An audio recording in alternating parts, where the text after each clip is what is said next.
오늘 말씀의 제목은 첫 순교자 야고보입니다. 이번 주가 명절 주간이죠. 설을 맞이해서 많은 가족들이 또 모여질 것이고요.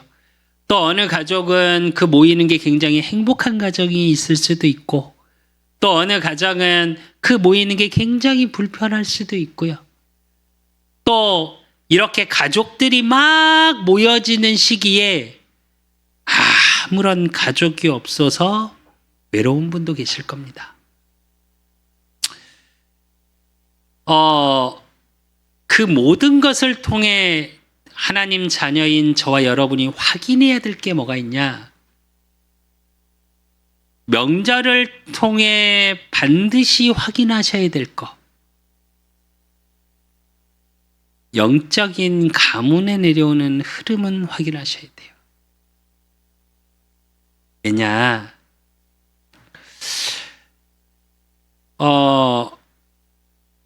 얼마 전에 작은 이제 소책자 이런 책을 잠깐 본 적이 있는데,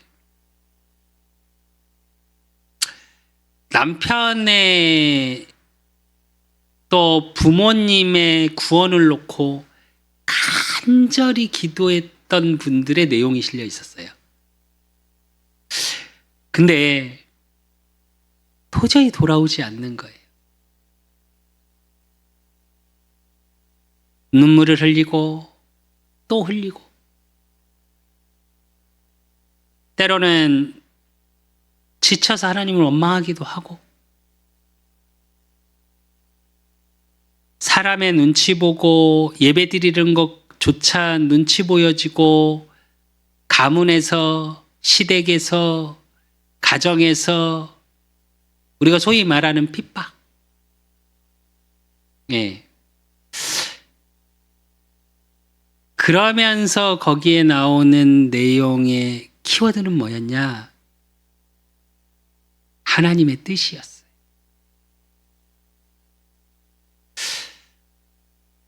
왜 영적 흐름을 조금 보아야 하냐? 그래야 바로 기도할 수 있어요. 여러분의 그 기도는 단 하나도 헛되지 않습니다. 특히 영혼 구원을 놓고 기도하는 기도는 반드시 성취됩니다. 제가 현장에서 전도를 하면서 제일 많이 느꼈던 중에 하나가 뭔지 아십니까? 현장에서 복음을 전하고 예수님을 그리스도로 믿고 영접하는 많은, 진짜 거의 다 그분들을 놓고 기도하는 기도의 배경들이 있었어요. 또 하나님을 믿다가 실족한 가족들도 있겠죠. 교회 다녀봤는데, 믿어봤는데 이렇게 얘기하는 분들도 있습니다. 그분들을 놓고도 기도하시면 돌아올까요? 안 돌아올까요? 반드시 돌아옵니다. 제가 이제 전에 섬기던 교회에 이제 하나만 예를 들어드리면, 중고등부인 아이가 하나 있었어요. 굉장히 독특해요. 생각하는 것도 좀 독특하고. 그래서 고등학생이 철학책을 읽고요, 불교 서적을 읽었어요. 근데 그 친구가 예전에 저한테 뭐라고 편지를 썼었냐? 당신이 어떻게 생각하든 전 당신의 제자입니다, 이래요. 목사님도 아니에요. 그냥 당신은 이렇게 써요. 그랬던 아이가 어느 날 실족을 했습니다. 정신문제도 좀 오고 사역을 들어갔는데 보기 싫다고 도망 다니고,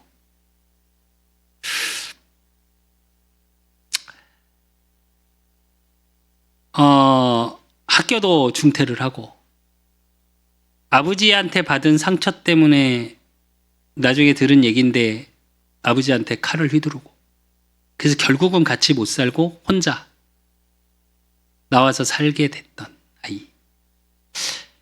정말로 눈물로 기도 많이 했습니다. 너무 아파서.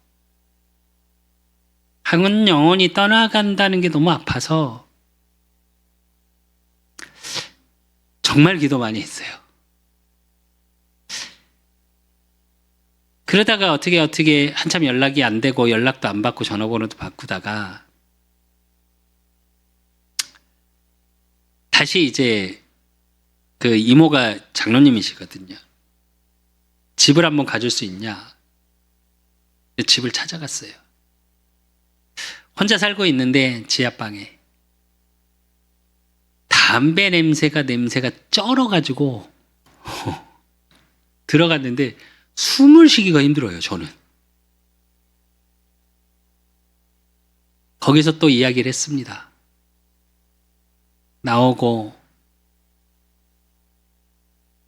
나와서 돌아오는데 이게 너무 아픈 거예요. 가슴이. 그래서 제가 그때 그런 기도를 했습니다. 하나님, 제가 할 수 있는 게 없네요.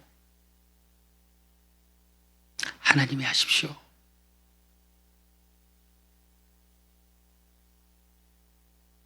근데 그렇게 몇 개월이 한 1년이 지났나? 전에 섬기던 교회 장로님한테 카톡이 왔어요. 장문에. 목사님, 그 아이가 돌아왔어요. 목사님이 얼마나 기도하셨는지 알 것 같아요. 얼마 전에 갔습니다. 노예 행사가 있어서 그 교회에서 진행하는. 인사하더라고요. 티는 안 냈습니다. 네, 전 속으로 눈물 나더라고요. 그 아이는 되게 해맑게 막 이야기하는데 저는 너무 감사하더라고요. 우린 때론 말도 안 되는 것 같고 정확히 얘기하면 아버지한테 상처가 있거나 어쨌든 칼까지 그렇다고 그 아버지가 막 아이한테 그 정도는 아니에요. 가정생활 잘 하시는 분이 알코올 중독에 막 그런 것도 아니에요. 부인하고 딸하고는 굉장히 잘 지내시거든요. 우리를 얘기하면 폐륜하죠. 세상은 지적합니다. 안 될 거라고 말합니다. 그런데 기도하는 자가 있으면, 기도의 후원자가 있으면 되어집니다. 여러분, 진짜 여러분이 한 영혼을 놓고 기도하고 가족 가문을 놓고 기도한다면 회복되는 시간이 반드시 옵니다. 왜?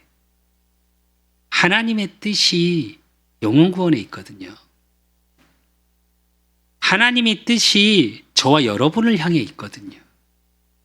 그러면 여러분 한 명 한 명을 통해 하나님께서 영광이 드러날 수밖에 없는 사건들을 만드는 시간표가 와요. 때론 힘들기도 하고요. 때론 지치기도 하고요. 때로는 내가 하나님 믿고 구원받은 건 감사한데 사는 게 너무 삶이 막막할 때도 있고요.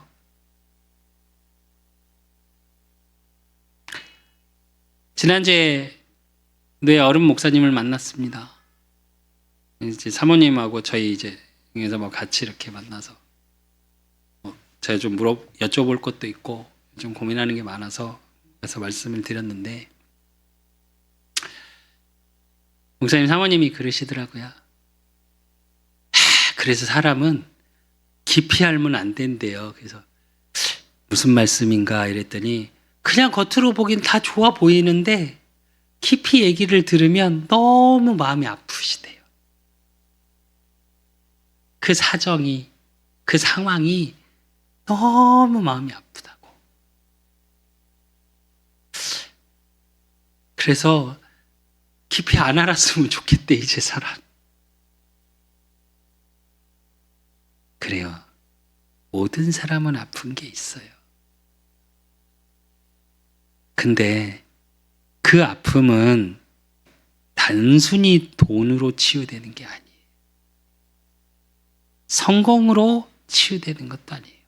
물론 어느 정도 일부는 치유되겠죠. 그러나 근본은 치유되지 않아요. 그걸 치유하는 유일한 방법이 뭐냐? 예수가 그리스도 되신,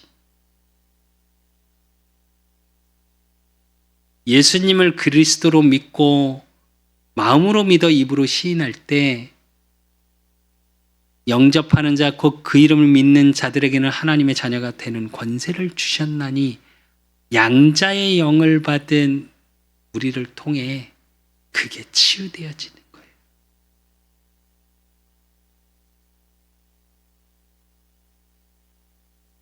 가족 가문의 영적인 흐름을 본다는 건 뭐냐?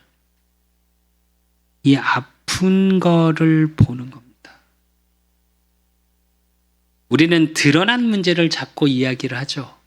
아니요. 드러나기까지 보이지 않는, 드러나지 않은 문제가 해결돼야 드러난 게 해결되는 거예요. 복음은 그 드러나지 않은 것을 해결하는 게 복음이에요. 그러면 드러난 문제는 천천히 해결되어집니다.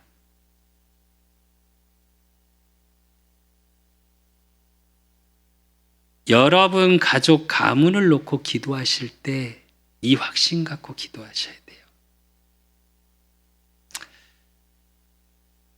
포기하지도 마시고 원망하지도 마시고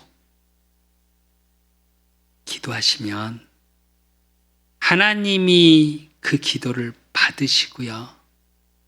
그 영혼을 향한 하나님의 시간표가 이루어지는 시간표가 반드시 옵니다. 저는 물론 이제 우리 둘째는 같이 예배를 드리고 우리 막내는 지금 군대를 가 있고 큰애하고 셋째가 직장 생활 때문에 사실은 예배를 큰애는 못 나오기 시작했고 셋째는 예배를 1년에 한 번 정도 서비스로 드리러 와 주시죠. 그러니까 아버지에 대한 예의. 네, 그렇게. 근데 한 번도 원망한 적이 없습니다. 그걸 가지고 혼내본 적도 없어요. 왜냐? 저는 확신하거든요. 우리 큰아이를 향한, 셋째를 향한 하나님의 시간표가 있다고. 그래서 진짜 매일 기도합니다.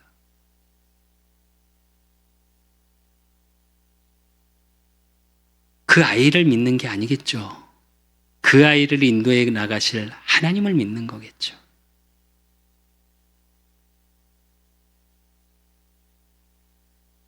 똑같지 않을까요?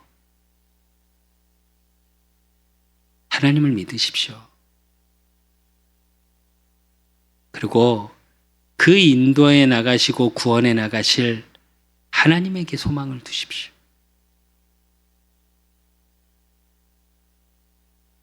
내 가족, 가문, 그 사람의 상태, 상황, 내 상태를 보지 마시고 하나님을 바라보세요.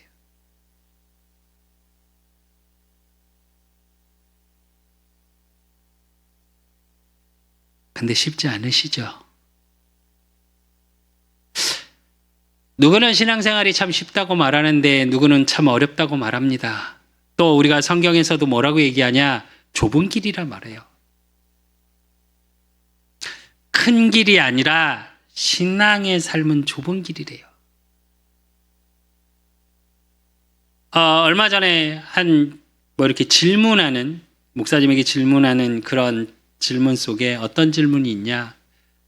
왜 고난을 주시고 문제를 주시냐고 하나님이.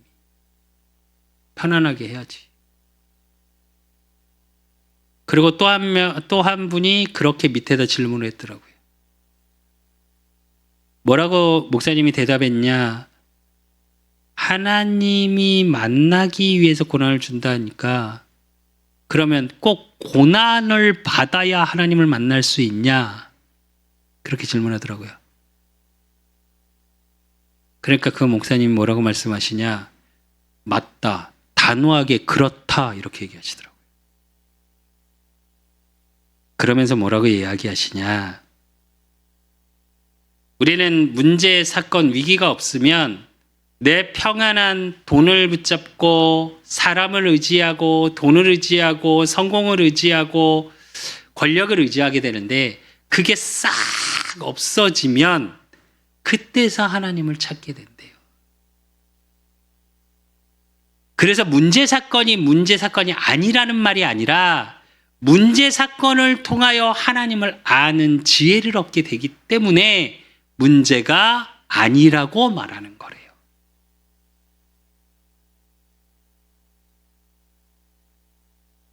여러분 가족 중에 여러분을 너무 복음 안에서 힘들게 하는 분이 있습니까? 하나님을 아는 기회예요. 여러분이 그 영혼을 놓고 기도하려면 뭐가 있어야 되죠? 여러분이 영적 힘이 있어야 돼요. 왜 하나님을 제가 바라보라고 이야기하냐? 하나님이 내게 주시는 힘이 있어야 돼요. 그 하나님을 지속적으로 만날 수 있는 은혜가 내게 있어야 돼요. 은혜가. 오늘 야고보가 12사도 중에 유일하게 성경에 순교가 기록된 사도입니다. 그리고 12사도 중에 첫 순교자고요. 물론 스데반 집사가 먼저 순교했습니다. 그런데 첫 순교자 야고보라는 의미는 사도로 부름받은 사도 중에 첫 순교자예요.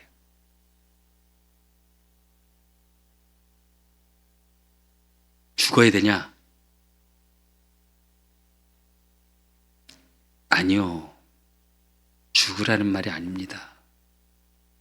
순교자 야고보를 통해 저와 여러분이 확인해야 될 게 뭐냐? 순교를 할 수 있을 만큼 복음의 가치를 발견하고 주님을 만났던 야고보의 삶을 확인하시라고요.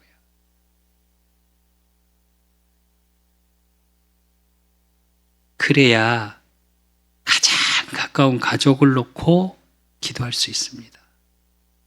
가장 가까운 가족을 놓고 기다릴 수 있어요.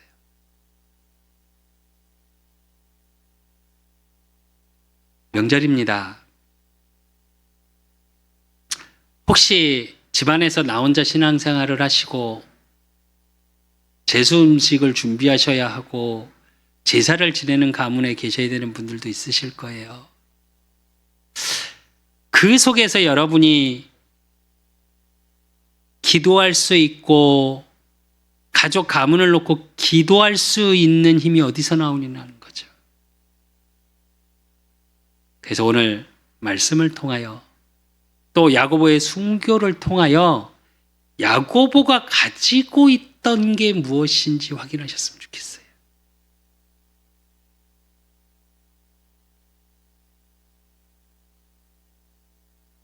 야고보처럼 순교해라가 아니잖아요. 나를 쳐서 복종하는 율법주의를 말하는 게 아니잖아요. 순교할 수 있었던 야고보가 가진 게 뭐냐고요.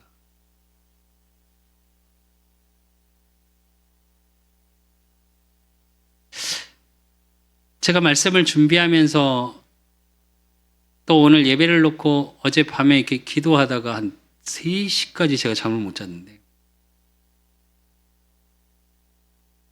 요즘 가끔 이제 저희 영예섬하고 따로 자거든요. 이렇게 거실하고 밖에서 안에서 이렇게 서로 온도도 좀 안 맞고 이게 컨디션이 좀 안 좋으면 조금 지금 집이 조금 그래서 이렇게 따로 자는데 침대에서 펑펑 울었어요 혼자.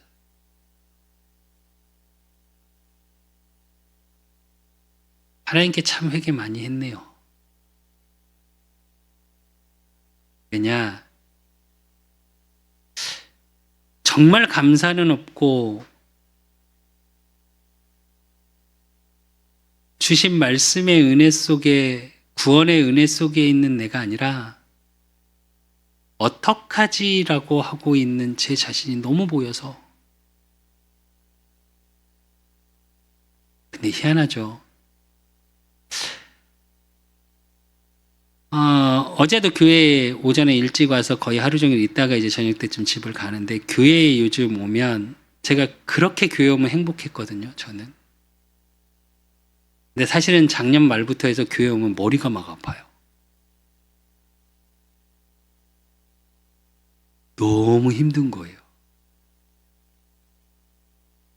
너무 버거운 거예요.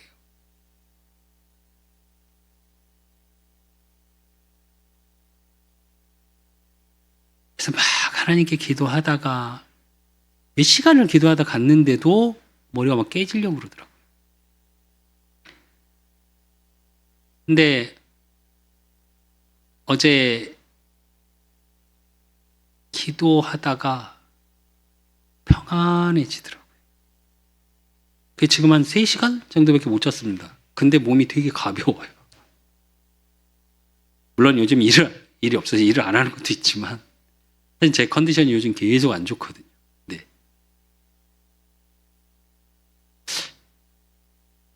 여러분 삶에 가장 힘든 것이 무엇입니까?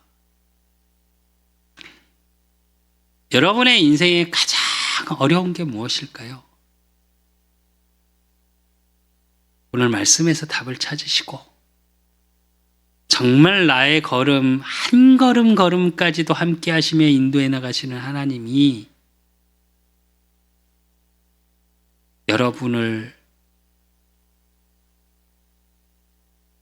구원의 길로 평안의 길로 인도하심이 그 말씀이 나를 향한 말씀임을 오늘 예배를 통해 확인하셨으면 좋겠어요.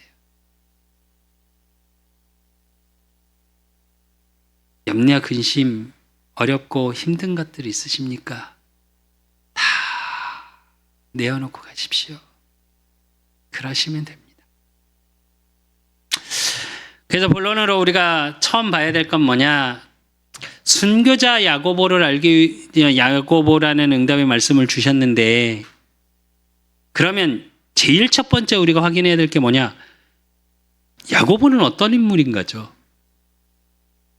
마태복음 4장 21절에 보면 거기서 더 가시다가 다른 두 형제 곧 세베대의 아들 야고보와 그의 형제 요한이 그의 아버지 세베대와 함께 배에서 그물 깁는 것을 보시고 부르시니 이래요. 여러분이 너무 잘 아시는 것처럼 요한의 형제입니다. 세베대라는 게 아들, 그러니까 세베대가 아버지고요. 그리고 오늘 말씀에서 나온 것처럼 어부죠. 그런데 어부들 중에도 쉽게 말하면 배 선주가 있을 거고 그냥 어부가 있겠죠. 사실 베드로는 굉장히 가난한 사람이거든요. 성경에 보면. 근데 야고보는 그렇지 않습니다. 마가복음 1장 19절에서 20절에 보면 조금 더 가시다가 세베대의 아들 야고보와 그 형제 요한을 보시니 그들도 배에 있어 그물을 깁는데 곧 부르시니 그 아버지 세베대를 품꾼들과 함께 배에 버려두고 예수를 따라가니라 이래요. 무슨 의미인지 아십니까? 품꾼을 쓸 수 있을 만큼 경제적 여유가 있었던 거예요. 부족함이 없는 어부란 얘기죠. 아버지가 빵빵한 선주라니까요. 얼마 전에 무슨 영상인가 보니까 나오더라고요. 배 한 척 갖고 있는데 얼마나 버시냐니까 배 한 척이 얼마냐니까 보통 지금 우리나라 배 그냥 왜 어업을 하시는 그냥 배가 어느 정도 하냐 2억이 좀 넘는다네요. 2억에서 3억 정도 된다네요. 한 배당 매출이 얼마 정도 되냐니까 한 배당 1년에 2억 정도 된다네요. 그럼 10대면 20억이라고 그럼 얼마 남으시냐니까 요즘 남는 게 없다고. 그래도 남으시잖아요. 얼마나 남으시는데요. 뭐 한 반은 조금 안 되기는 남겠죠? 이러더라고요. 여러분이 생각하시는 것처럼 어부 그러면 되게 못 사는 줄 아는데 선주들은 잘 삽니다. 그만큼 경제에 대한 그게 없어요. 부족함이 없었다고요. 야고보는. 그리고 아버지가 그랬으니까 당연히 부유한 환경에서 자랐겠죠. 근데 그의 성격은 어떠냐면 마태복음 20장 20절에서 20절에 보면 그때 세베대의 아들의 어머니가 그 아들들을 데리고 예수께 와서 절하며 무엇을 구하니 이래요. 요한과 야고보를 데리고 온 거예요. 그러니까 요한과 야고보의 어머니예요. 근데 뭐라고 얘기하냐? 하나님 나라에 가면 선생님이 왕이실 거 아니냐고. 그러면 오른쪽 왼쪽, 소위 우리말로 하면 왼팔 오른팔이 되게 해주세요 이래요.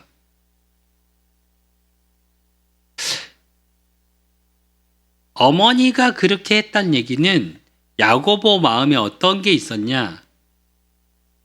부유하게 자랐고, 소위 말해서 갈릴리 마을에서 자랐거든요. 왜냐하면 베드로, 요한 다 하나님이 부르실 때 그 지역에서 길을 걷다가 부르셨으니까 갈릴리에 있다고 봐야 돼요. 삶의 배경이. 거기서 제일 상위였던 거예요. 상위층. 그러니까 당연히 뭐가 있었냐? 야심이 있는 성격적으로. 그리고 또 어떤 게 있었냐? 누가복음 9장 51절에서 56절에 보면 예수께서 승천하실 기약이 차감해 예루살렘을 향하여 올라가기로 굳게 결심하고 사자들을 앞서 보내심에 그들이 가서 예수를 위하여 준비하라고 사마리아인의 한 마을에 들어갔더니 예수께서 예루살렘을 향하여 가시기 때문에 그들이 받아들이지 아니하는지라 제자 야고보와 요한이 이를 보고 이르되 주여 우리가 불을 명하여 하늘로부터 내려 저들을 멸하라 하기를 원하시나이까 예수께서 돌아보시며 꾸짖으시고 함께 다른 마을로 가시니라 해야 무슨 말일까요? 복음 전했는데 사마리아 여인이 안 받은 거예요. 그러니까 뭐라고 얘기하냐? 불구덩이 내려서 저것들 다 죽일까요? 이러는 겁니다. 여기서 성격을 엿볼 수 있겠죠. 야고보의 성격은 어떤 성격이었냐? 불같은 성격이에요. 그래서 야고보의 별명이 뭐였냐? 우레의 아들이에요. 번개 같다고. 그러니까 성격이 욱하는 성격이에요. 왜 제가 조금 야고보에 대해서 알아야 된다고 말씀을 드리냐? 세상에서 부족함이 없는 것 같지만 사실은 권력욕도 있고 성격도 급하고 그런 인물이었다고요. 여러분의 성격, 여러분의 삶의 배경, 사실은 주님을 만나고 난 후로는 모든 것이 바뀌어갑니다. 여러분이 바꾸는 게 아니에요. 그래서 우리가 두 번째로 확인해야 될 게 뭐냐? 예수님을 만나 제자가 된 야고보의 모습이에요. 누가복음 5장 2절에서 11절에 보면 10절 11절에 보면 세베대의 아들로 시몬의 동업자인 야고보와 요한도 놀랐음이라. 예수께서 시몬에게 이르시되 무서워하지 말라. 이제 후로는 내가 사람을 취하리라 하시니 그들이 배들을 육지에 대고 모든 것을 버려두고 예수를 따르니라 이래요. 무슨 말이냐? 같이 배로 낚시하러 갔어요. 어업을 하기 위해서 나갔어. 야고보, 요한, 베드로. 고기가 안 잡혀. 근데 예수님이 찾아오셔요. 그래서 고기가 잡히냐? 안 잡혀요. 여기다 한번 던져봐. 그러면 내가 선생님 말 믿고 한번 던져볼게요. 근데 그물을 던졌더니 어때요? 그물이 찢어지기 직전까지 한가득 잡혔어요.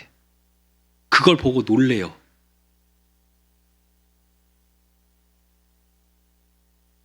그랬는데 예수님 뭐라고 말씀하시냐?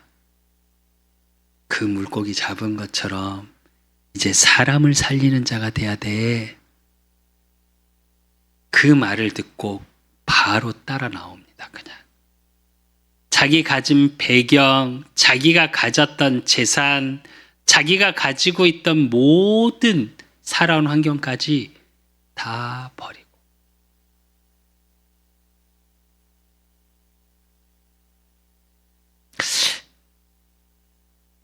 여러분, 여러분의 것을 버릴 수 있으십니까?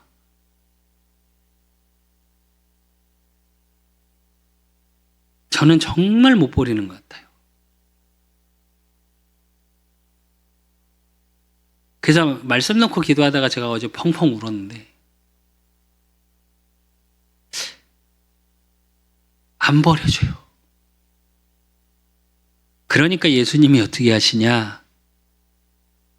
마태복음 17장 1절에서 2절에 보면 엿새 후에 예수께서 베드로와 야고보와 그의 형제 요한을 데리고 따로 높은 산에 올라가셨더니 그들 앞에서 변형되사 그 얼굴이 해같이 빛나며 옷이 빛과 같이 희어졌더라 이래요. 변화산 사건이죠. 희어지니까 뭐라고 얘기해요? 베드로가 대표로 얘기한 거예요. 초막 셋을 짓고 여기서 살자고요. 예수님 다른 데 가지 맙시다. 우리가 잘 할게요. 같이 예수님이 성스럽게 변화되신 것을 확인했어요. 12사도 중에 유일하게 부름받은 3명 중에 한 명입니다. 또 마가복음 1장 29절 31절에 보니까 해당에서 나온 곧 야고보와 요한과 함께 시몬과 안드레의 집에 들어가니 시몬의 장모가 열병으로 누워 있는지라 사람들이 곧 그 여자에 대하여 예수께 여짜온대 나아가사 그 손을 잡아 일으키시니 열병이 떠나고 여자가 그들에게 수종드니라 이래요. 치유의 현장을 직접 보여주시죠. 또 마가복음 5장 37절 43절은 어떤 구절이죠? 한 여인이 와서 예수님을 찾죠. 소녀가 죽었어요. 근데 그 소녀를 일어나라 예수님이 그래요. 그 현장에 예수님이 야고보를 또 데리고 갔어요. 제자가 되어졌다라는 건 이겁니다. 사람을 쫓는 게 아니라 복음으로 말미암아 예수 그리스도로 말미암아 변화되어지는 것. 내가 가진 배경, 내가 갖고 있던 것을 회복시키는 게 아니라 병든 자를 살리는 것, 죽은 자를 살리는 것.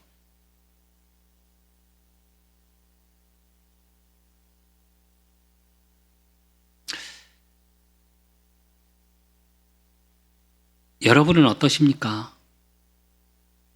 예수님을 만났다라는 건 이거예요. 저는 저 개인적으로 정말 많이 치유된 사람이거든요.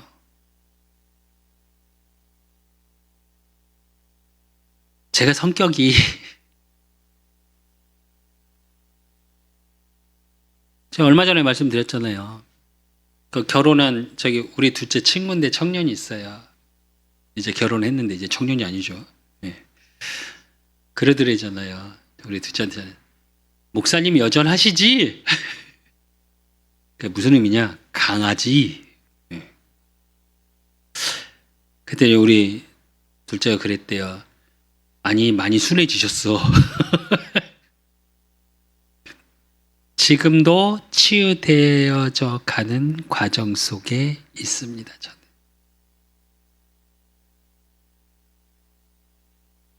또 치유의 현장 속에 예수 그리스도를 말할 때 치유되는 현장을 저는 봤습니다. 귀신을 보던 아이가 복음 전하니까 쓰러지고 토하는 것도 봤고요. 10년 가까이 불면증으로 눈이 뻘개갖고 약을 먹고 살아가는 아이도 치유되는 걸 확인했고요. 여러분 잘 아시는 간질병이 있었던 청년이 치유돼서 공무원이 되는 것도 확인하게 하셨고요. 마음이 병들어 방황하고 청소년 시기에 칼을 들고 다니고 술을 마시고 하던 친구가 치유돼서 지금 미국에서 너무 잘하고 살아요. 복음의 능력. 오늘 한 집사님이 또 이렇게 아침에 과일을 보내서 명절 때마다 인사하시고 하시는 집사님이 있습니다. 다른 교회 집사님이세요. 근데 그 집사님이 저한테 늘 하시는 말씀이 있어요. 목사님이 저 살리셨잖아요. 죽고 싶어서 자살을 찾고 중동에 와서 너무 괴로워서 정신병원도 가보고 상담도 받아보고 안 되시더래요. 그때 제가 일주일에 한 번씩 만나면서 복음을 말했습니다. 제가 살린 게 아니죠. 하나님이 살리셨죠. 죽어가는 영혼, 죽으려고 하는 영혼을 하나님이 살리셨어요. 이게 예수님을 만난 사람을 통해 하시는 하나님의 일들이에요.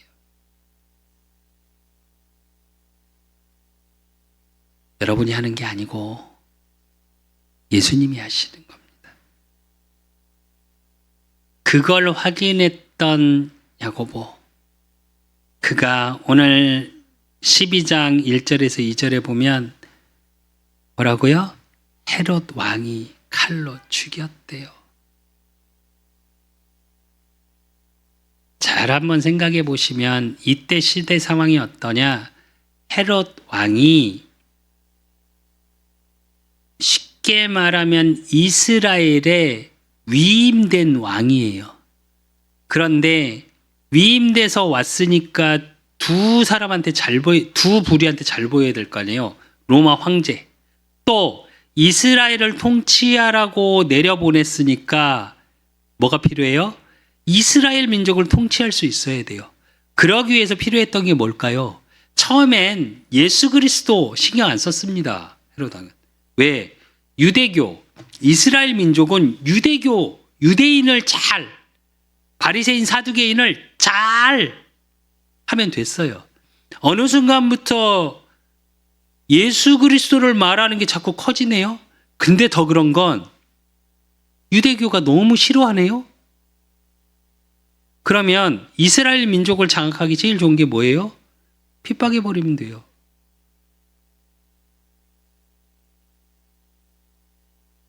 그 증거가 야고보를 죽인 거예요. 왜?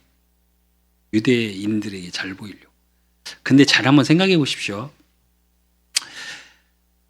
야고보는 어느 정도 경제적인 게 있었습니다. 교육 안 시켰을까요? 시켰겠죠. 상황을 모를까요? 속국인데? 정치 알았겠죠. 복음을 전하면 안 된다는 걸 몰랐을까요? 알았겠죠, 당연히. 근데 그가 순교할 수 있었던 건 무엇이냐? 예수님을 만나고 예수님과 함께 하면서 가지고 있던 게 뭘까요? 마가복음 9장 9절에서 10절에 보면 그들이 산에서 내려올 때 예수께서 경고하시되 인자가 죽은 자 가운데서 살아날 때까지는 본 것을 아무에게도 이르지 말라 하시니 그들이 이 말씀을 마음에 두며 서로 문의하되 죽은 자 가운데서 살아나는 것이 무엇일까 하고 이래요. 부활의 의미조차 몰라. 그런데 부활의 언약이 담긴 거예요.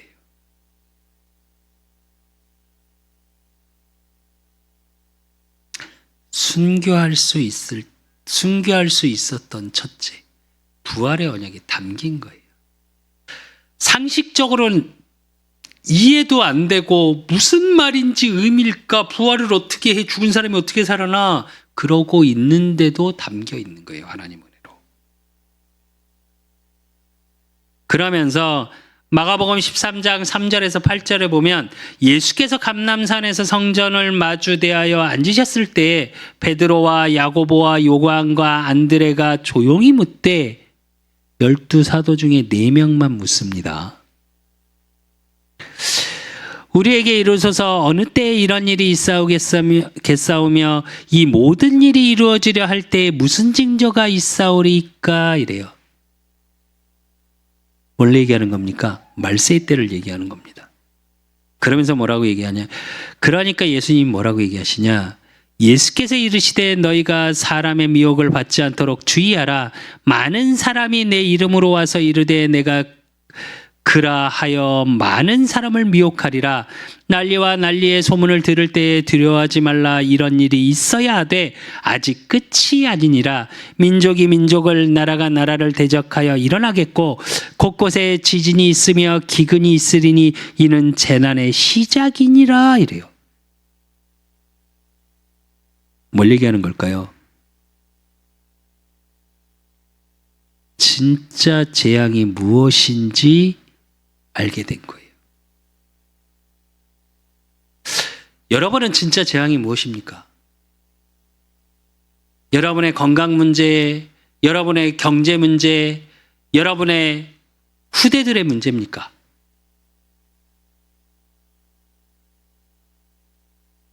그 재앙의 원인을 뭐라고 그러세요? 예수님이?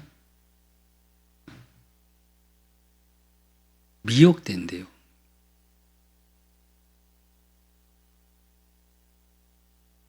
많은 사람이 내 이름으로 와서 이르되 내가 그라.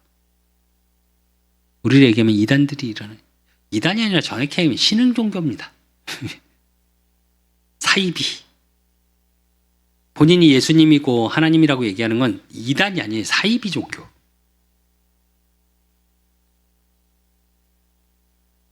뭘 말하는지 아시겠습니까? 시대를 보는 눈이 있었어요.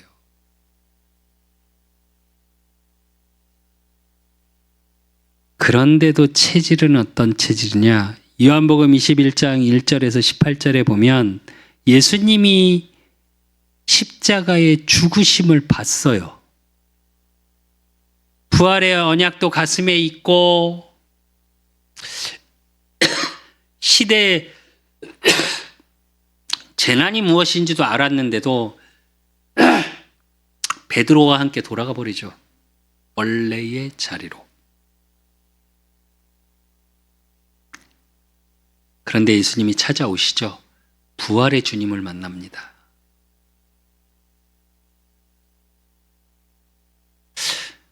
요한복음 21장을 보면 베드로 중심으로 성경은 기록되어 있습니다. 근데 성경에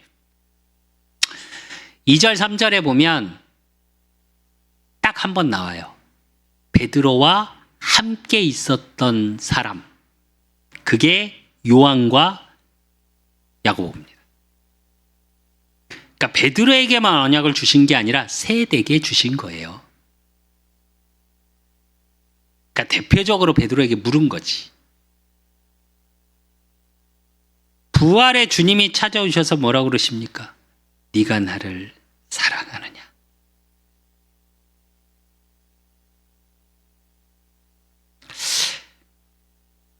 순교할 수 있었던 야고보. 예수님이 질문하신 게 내 어린 양을 먹이라, 내 양을 먹이라, 내 양을 치라. 방법을 먼저 말하지 않으셨어요.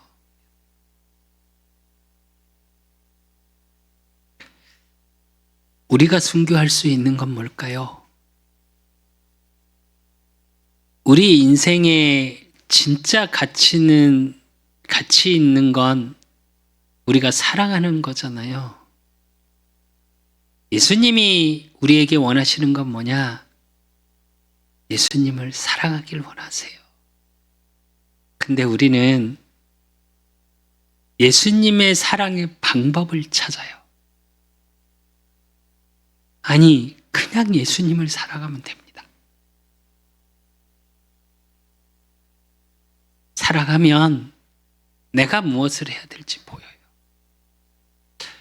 제가 어제 진짜 한 2시간을 울면서 하나님께 고백한 게 뭐냐 이거예요.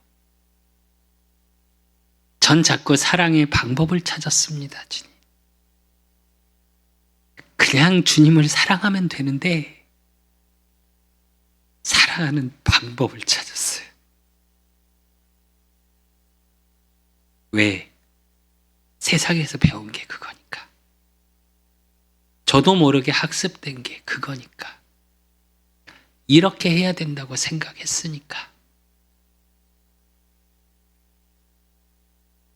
제 평생의 언약입니다.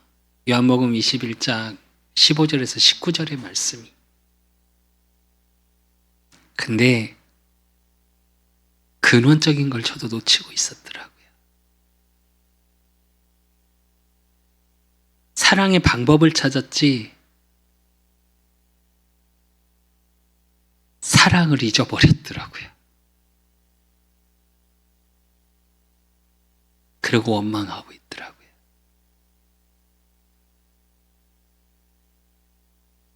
이게 마음에 걸리고 저게 걸리고 이걸 이렇게 해야 되나 저걸 저렇게 해야 되나 하나님의 뜻을 구하고 있으면서도 하나님의 뜻은 뭐냐?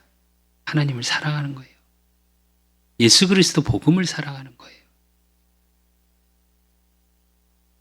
야고보가 순교할 수 있었던 건 이겁니다.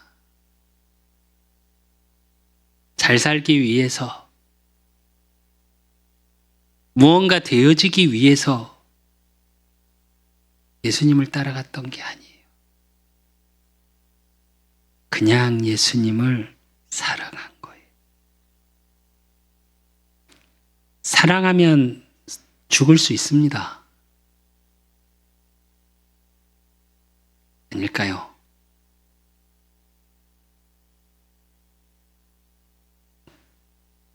우리가 소위 밖에서 기독교를 뭐라고 얘기하냐? 사랑의 종교라고 말해요. 더 재밌는 건 무슨 얘기인지 아십니까? 그 사랑에는 희생이 따릅니다. 십자가의 희생. 많은 순교자들을 통해 복음의 증거가 됐고 그 순교의 비밀 속에는 주님의 사랑이 있어요.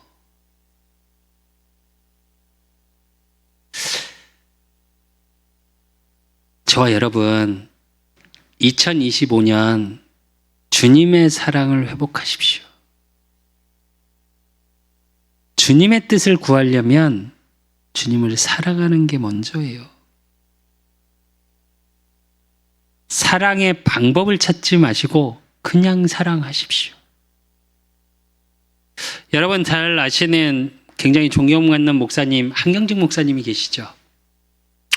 한경직 목사님이 은퇴하시고 나서 이렇게 계시는데 젊은 목사님들이 찾아가셨답니다. 그래서 이렇게 식사도 같이 하고 그러고 나서 이 젊은 목사님들이 찾아가서 얘기를 했대요. 목사님, 저희 젊은 목회자들을 위해 목사님 한마디만 해주시면 안 되겠습니까? 그랬더니 한경직 목사님이 딱 한마디 하셨대요. 목사님들 예수님을 믿으세요. 이랬대요. 그 믿음에는 뭐 어떤 단어가 원어적인 뜻으로 숨겨져 있는지 아십니까? 경외라는 단어가 숨겨 있습니다. 두려움과 사랑이 공존하는 것. 주님을 사랑하시고 그 사랑하기 때문에 두려워하셔야 돼요. 율법의 하나님이 아니라 사랑의 하나님이에요. 그렇기 때문에 두려워해요. 정죄의 하나님이 아니라 공의의 하나님입니다. 그렇기 때문에 사랑하셔야 돼요. 그래서 여러분 올해에 이제 명절이 있고 이제 1월입니다. 많은 계획들을 세워놓으셨을 거예요. 그 계획의 첫째가 뭐냐? 주님을 사랑하는 걸로 가셔야 돼요. 그래서 결론으로 잠언서 16장 9절에 보면 사람이 마음으로 자기의 길을 계획할지라도 그 걸음을 인도하시는 이는 여호와시니라 이래요. 우리 송무영신 말씀이죠 올해. 근데 주님의 여러분의 계획이 첫째가 어느 속에 있어야 되냐? 주님의 뜻을 이루소서라고 얘기했는데 그 주님의 뜻이 뭐예요? 저와 여러분이 주님을 사랑하는 거예요. 주님의 뜻대로 살게 하소서 그랬습니다. 오늘 야고보를 통해서 확인했습니다. 여러분의 걸어가는 인생을 하나님이 인도해 나가시는데 어떻게 하신다고요? 치유하시고 살리시고 변화시켜 나가신다고요. 그렇기 때문에 여러분을 통해 하나님의 영광이 되어질 수밖에 없는 재앙의 시대, 정치가 무너져 가고 있고요. 경제가 무너져 가고 있고요. 한국 교회가 무너져 가고 있는 시대입니다. 아니, 전 세계 교회가 무너져 가고 있는 시대입니다. 그 시대 속에 저와 여러분을 통해 하나님의 영광이 드러나는 모든 것이 회복되어지는 복음의 선택을 할 수밖에 없는 축복 속에 있으시기를, 또 이번 명절을 통해 가문 가족을 살리시는 기도 속에 있으시는 저와 여러분이 되시기를 예수 그리스도 이름으로 축원드립니다. 하나님 아버지 감사합니다. 우리 그 사랑교회 모든 성도들, 또 현장에서 예배드리고 있는 모든 성도들, 그들의 가정 가문이 살아나는 이번 설 명절이 되어지게 하시고, 가정 가문에 내려오는 영적인 유산, 우상 숭배, 또 세상의 가치로 똘똘 굳어져 있는 모든 현장이 복음의 능력으로 말미암아 또 그 복음을 가진 우리 하나님의 자녀의 기도를 통해 완전히 부서지는 명절이 되어지게 하시고, 그래서 하나님 정말 이번 선 명절을 통해서 내가 가진 것이 무엇이고 내가 사랑하는 것이 무엇인지 확인되어지고